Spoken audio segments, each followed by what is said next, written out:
Hey guys, it's Michelle and Marcela here with ihelpmoms.com, where we make motherhood easier, healthier, and happier. I am so excited about today's because it makes me actually laugh.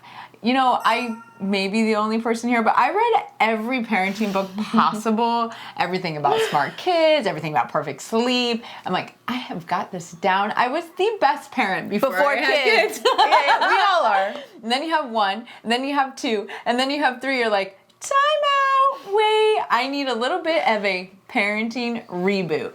So I want to talk to you a little bit about maybe when you had one child, you're parenting this direction, and then all of a sudden you have two and three, and you want to kind of redirect your parenting and just really the environment you're providing for your kids in general. Can you describe for me what it means to reinvent that parenting style? And is this normal? Is this common? We're evolving beings all the time. So you're not the same person you are today when you marry Justin.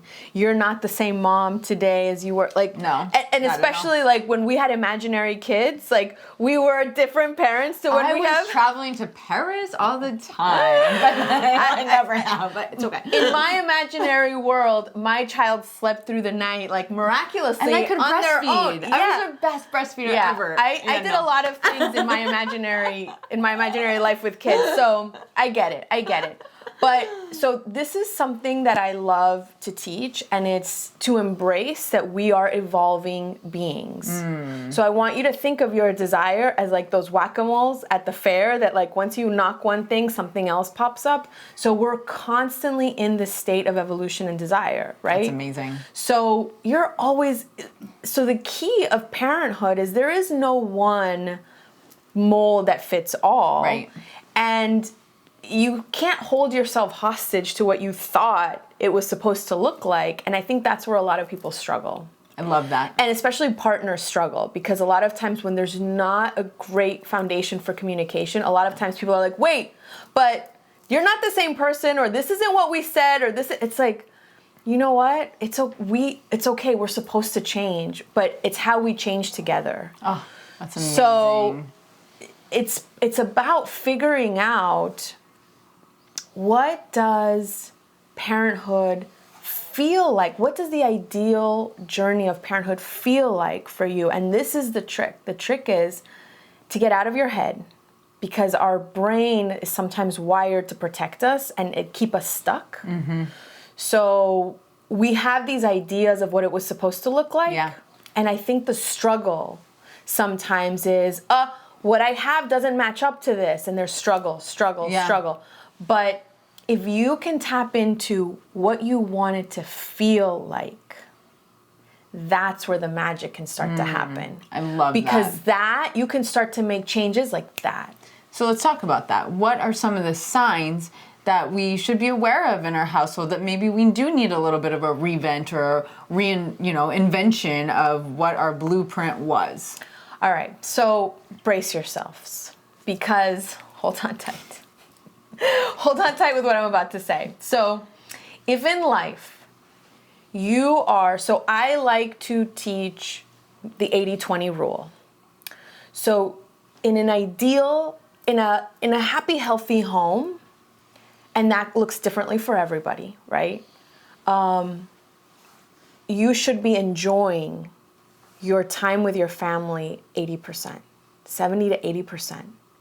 And 20 to 30% should be worked on, building, teaching, guiding, correcting, getting mad. Like that 20% should be in investing and working towards like the maintaining of the system. Right, yeah. But if it's flipped and you're only enjoying a 20% and you're struggling in 80%, then it's time for a parenting reboot.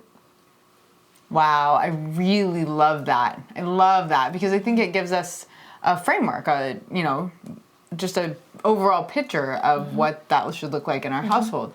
So one of the most important things that you've really taught me that's given me some space to really think about what I do want is your philosophy of stop, drop, and roll. And it sounds so simple, but when you're in the thick of it in parenting, I think this is one of the best things we can do. So explain stop, drop, and roll. So how we're wired it's natural for us to get reactive when things are difficult, when we are struggling.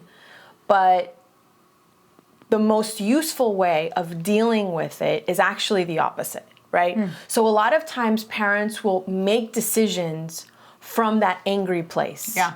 So, that's when they decide what the punishment needs to look like. That's when they decide, like, no more this or no more that or this or that.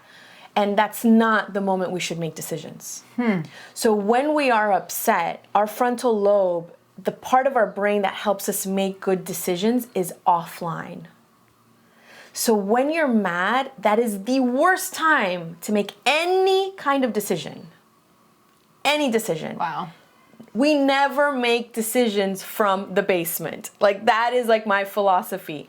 You never make decisions when you're upset, when you're angry, when you're hungry, when you're tired. That is not the place. So that is why you stop. That's the first thing, stop. Yeah. So drop is, I need you to sink into the feelings, and I need you to own it and identify, what is it that I'm feeling and what is it that I want? Yeah. So remember, I take the frustration, right? I flip it over, and underneath it is my want. So I have a good example too. Like, okay. This is a good one. Yeah, tell us. I have a fellow mom of 3 that had 3 before I had 3. And I remember her best piece of advice to me was, she's like, your life with 2, you can do everything. You've got 2 hands. You can be everywhere. You can get to all the activities. She's like, when you have 3, just enjoy a walk. She's like, just slow down. And it was one of the best pieces of advice I've actually ever gotten, because it allowed me to reboot ahead of time. So I just set the expectation, the blueprint that, like, all right, life with 3 in the beginning, I'm just gonna be okay not making it to this birthday party. I'm gonna be okay maybe taking a break from piano, and just enjoying the simplicity of life.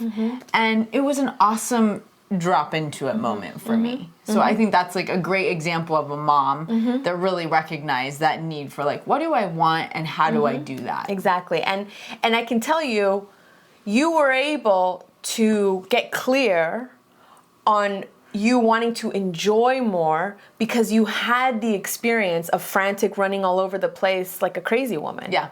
So having that experience, so all of our challenging experiences eventually lead us to the gifts that we get to enjoy in life. So true. So that's why dropping into it and just recognizing what it is you want leads you into, what do I have? What are my next steps? So if I stop and I'm not reactive in the moment, and I take care of myself and I self-soothe to raise myself up to a better place, to make a better decision, then I identify, what is it that I want?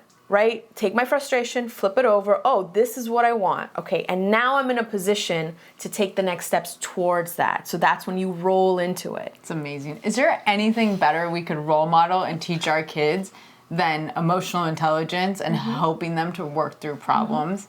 I just think that's such a gift. And if we can learn to master that, it's probably the best legacy that you could ever leave your kids. So thank you for outlining us what that looks like to do a little parenting reboot. All right, guys. Well, if you love our positive parenting foundations, make sure that you join us every week, and you can get our notifications. Make sure you subscribe and follow us at ihelpmoms.com. We appreciate you, and we'll see you soon. Bye-bye. Bye.